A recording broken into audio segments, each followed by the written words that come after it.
Students, more on features of projectile motion में हम लोग सब देखते हैं कि हमारे पास जो है सेकंड फीचर जो इसका आ रहा है वो हमारे पास क्या है, टाइम ऑफ फ्लाइट। ठीक है, टाइम ऑफ फ्लाइट। अब यानी कि टाइम ऑफ फ्लाइट का क्या मतलब है कि वो कितना टाइम लेता है कि अपनी जो उसने एक फ्लाइट कंप्लीट की है, यानी कि एक पॉइंट से दूसरे पॉइंट तक जो रीच किया है उसमें वो कितना टाइम जो है वो ले रहा है। अब उसी फिगर को मैं पेश करूंगी यहाँ की। ये जो हमने प्रोजेक्टाइल मोशन की एक एग्जांपल के तौर पे देखा था कि एक मैन ने जो है एक बॉल को हिट किया है और उसने जो है ये इस तरह का जो है वो पाथ बनाया है जिसे हम कहते हैं ये प्रोजेक्टाइल पाथ है, और ये ट्रेजेक्टरी शो कर रहा है बेसिकली प्रोजेक्टाइल मोशन की। अब जिस तरह से स्टूडेंट्स मैंने आपको पिछले लेक्चर में भी दिखाया था कि हमारे पास ये जो उसका जो पीक पॉइंट आया है हमारे पास प्रोजेक्टाइल मोशन का, वहां से ग्राउंड तक का जो हमारे पास जो डिस्टेंस होता है वो हमारे पास हाइट कहलाता है। अब यहाँ अगर हम देखें स्टूडेंट्स कि अगर मैं वर्टिकल में उसकी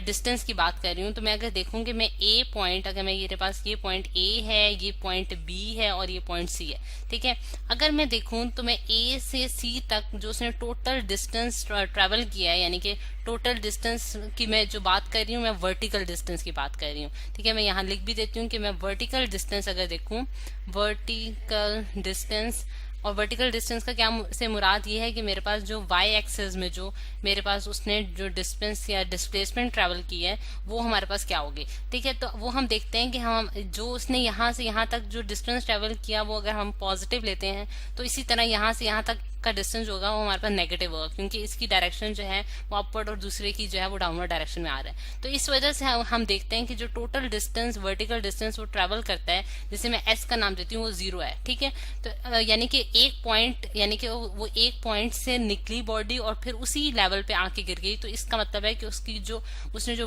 टोटल वर्टिकल उसका डिस्टेंस है वो 0 है, लेकिन उसने कोई हाइट अटेन किया, लेकिन उसका जो डिस्टेंस ट्रेवल है, टोटल डिस्टेंस ट्रेवल है, वो हमारे पास क्या आ गया, 0 आ गया। तो अगर इस चीज को हम यूज करें स्टूडेंट्स, तो हम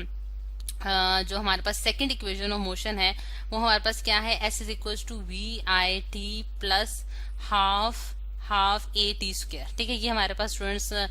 जो है वो सेकंड इक्वेशन ऑफ मोशन है। इसमें अगर मैं वर्टिकल डिस्टेंस जो पुट करती हूँ, फिर कि मैं देखती हूँ कि वर्टिकल उसका जो लेवल है वो क्या है, वो 0 है, क्योंकि वो एक पॉइंट से स्टार्ट हुआ है और उसी पॉइंट पे जाके एंड हुआ है, तो उसने कोई वर्टिकल डिस्टेंस जो है उसके पास नहीं है, तो इस वजह से यहाँ s इज इक्वल टू 0 आ गया। और अगर मैं इनिशियल जो वेलोसिटी है जिसे हमने स्टूडेंट्स वी आई से डिनोट किया था, दोबारा से मैं यहाँ उसको शो करने जा रही हूँ कि मेरे पास वी आई जो है वो हमारे पास क्या है, इसकी मतलब कि इसकी इनिशियल वेलोसिटी है और उसने जो एंगल जो हॉरिजॉन्टल के साथ बनाया वो हमारे पास थीटा है। ठीक, और इसके जो हम जब इसको कंपोनेंट्स में रिजॉल्व करते हैं तो यहाँ हमारे पास v I sine of theta आ जाता है और इसी तरह यहाँ v i cos of theta है। तो अगर हम यहाँ इसकी जो वर्टिकल, यानी कि इसकी जो वर्टिकल वेलोसिटी का कंपोनेंट है वो मैं अगर यहाँ पुट करती हूँ तो मैं यहाँ देखती हूँ कि वी आई जो वाई एक्सिस में है वो हमारे पास किसके बराबर है, V I sine of theta है के बराबर आ जाता है, और टी वो टाइम है जो कि बॉडी ने लिया है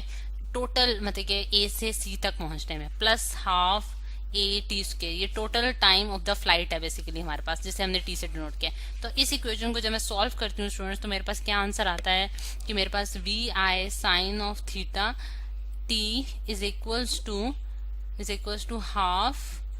ए टी स्क्वायर। अब अगर हम ए देखें जो कि हमारे पास एक्सेलरेशन है, तो एक्सेलरेशन जो है जिस तरह से हमने पिछले में भी देखा था, ए इज इक्वल टू माइनस जी होगा, क्योंकि वो अपवर्ड डायरेक्शन में जा रही है और ग्रेविटी जो है वो डाउनवर्ड डायरेक्शन में, तो ए जो है वो माइनस जी के बराबर आ जाएगा। वो वाली वैल्यू मैं यहाँ पुट कर देती हूँ, तो मेरे पास क्या आ जाता है, minus half into minus G T square. ठीक, अब यहाँ माइनस माइनस जब माइनस से मल्टीप्लाई होगा तो हमारे पास पॉजिटिव बना देगा, और यहाँ टी जो है वो हमारे पास क्या हो जाएगा, टी स्क्वायर से कैंसिल हो जाएगा, तो मेरे पास यहाँ बच जाएगा हाफ जी टी। ठीक है, और इस चीज का जब मैं फाइनल रिजल्ट देखती हूँ तो मैं यहाँ इसको लिख देती हूँ कि मेरे पास टी जो आता है वो हमारे पास क्या आ जाता है, टी हमारे पास स्टूडेंट्स आ रहा है 2vi sine of theta whole divided by g. तो ये हमारे पास इसकी टाइम ऑफ फ्लाइट आ गई। अब अगर हम देखें कि मैक्सिमम टाइम, यानी कि वो टाइम जो कि बॉडी ले रही है कि एक टाइम कंप्लीट करने के लिए, तो मैक्सिमम टाइम वो कब लेगी, जब हमारे पास थीटा, यानी कि जिस एंगल पे आपने इनिशियल वेलोसिटी को आप मतलब कि भेज रहे हैं, आप प्रोजेक्टाइल को भेज रहे हैं, अगर हमारे पास थीटा 90 डिग्री के बराबर होगा तो साइन ऑफ 90 जो है वो हमारे पास 1 आ जाएगा और हमारे पास मैक्सिमम टाइम जो है और फ्लाइट जो है वो हम अटेन कर सकते हैं। ठीक है, ये हमारे पास एक हो गया इसका फीचर। अब दूसरा फीचर जो है स्टूडेंट्स हमारे पास इसका जो आ रहा है वो हम देखते हैं कि हमारे पास इसका थर्ड फीचर जो आ रहा है वो हमारे पास है स्टूडेंट्स रेंज ऑफ प्रोजेक्टाइल। ठीक है, रेंज ऑफ प्रोजेक्टाइल की बात करते हैं। रेंज ऑफ प्रोजेक्टाइल जो है वो हमारे पास क्या है स्टूडेंट्स कि हमारे पास कितना हॉरिजॉन्टल डिस्टेंस जो प्रोजेक्टाइल ट्रेवल करती है वो हमारे पास क्या कहलाती है, रेंज ऑफ प्रोजेक्टाइल। अगेन वही वाली फिगर मैंने यहाँ पेस्ट कर दी है स्टूडेंट्स कि अगर आप देखें कि हमारे पास यहाँ जो है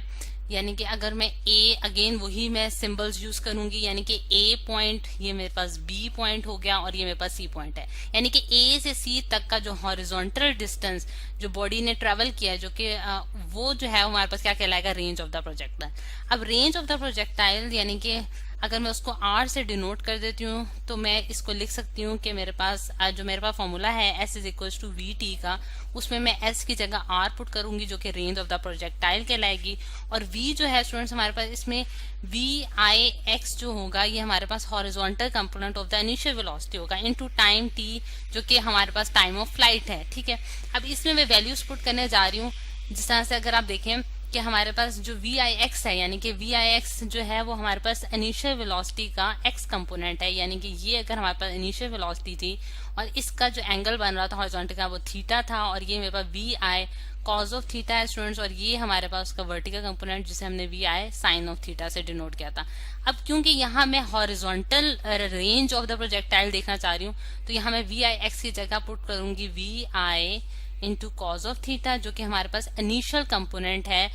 in the X direction of velocity. ठीक है, और टी जो है स्टूडेंट्स हमारे पास टाइम ऑफ फ्लाइट है जो कि ऊपर वाले फॉर्मूले में हमने देखा था कि हमने क्या निकाला था, 2vi into sine of theta whole divided by g, ये हमारे पास टाइम ऑफ फ्लाइट आया था। तो ये स्टूडेंट इस तरह से हम यहाँ रेंज निकाल सकते हैं जो कि हमारे पास क्या आएगा, 2vi का square into sine of theta into cos of theta whole divided by g. ठीक है, अब ये जो है स्टूडेंट्स यानी कि ये जो हमारे पास टाइम ऑफ फ्लाइट निकली है इस चीज को हम मजीद सिंप्लीफिकेशन इसकी किस तरह से कर सकते हैं मैं आपको दिखाती हूँ कि अगर हम यहाँ इसको देखें कि यहाँ मैं एक लाइन ड्रॉ कर देती हूँ जिससे हम इसी चीज को हम देखेंगे कि आर अगर हमारे पास जो है